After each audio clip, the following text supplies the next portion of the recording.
the different art styles and the stories and how like they mesh together. Nailbiter is pretty much my favorite. It's an Image comic and it's about serial killers, so not for everyone, but it's good. Like I wasn't into comics before I came here, so I just jumped right in. There's stories and there's something for everyone.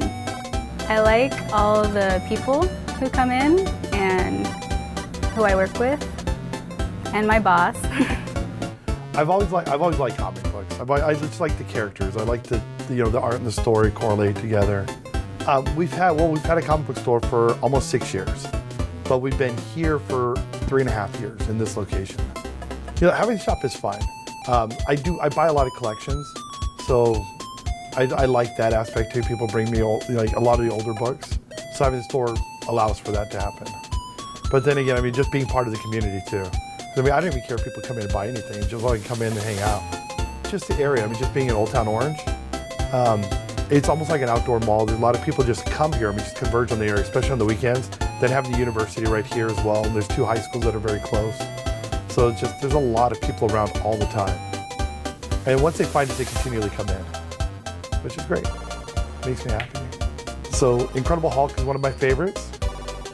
Spider-Man and Green Lantern are my 3 favorite characters. My mom ordered them in the mail. She did mail order when I was a kid. I was like 10 years old.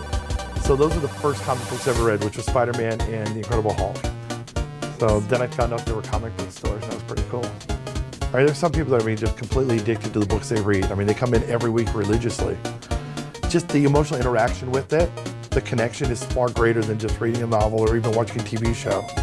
I get a lot of people that come in that have read them digitally, and they still want to pick up like the hard copies. They want to read the trades, they want to read the actual comic books themselves. So when you read it online, you miss quite a bit of what's going on. The action's not there. So you need to be able to, you need to see the whole page to feel the action of the story. The comic book, you've got the art and the words. You need more than just one piece of it at a time. It's like looking at a painting and just looking at the corner of a painting. You know what I mean?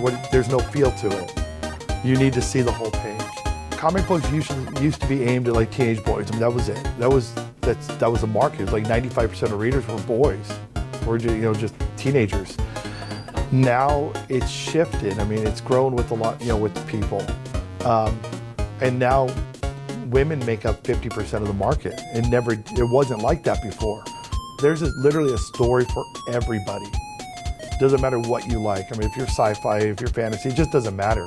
There's something there for everybody. And I think that's the biggest shift in the industry. They try to have something. There's something there literally for anybody that walks in.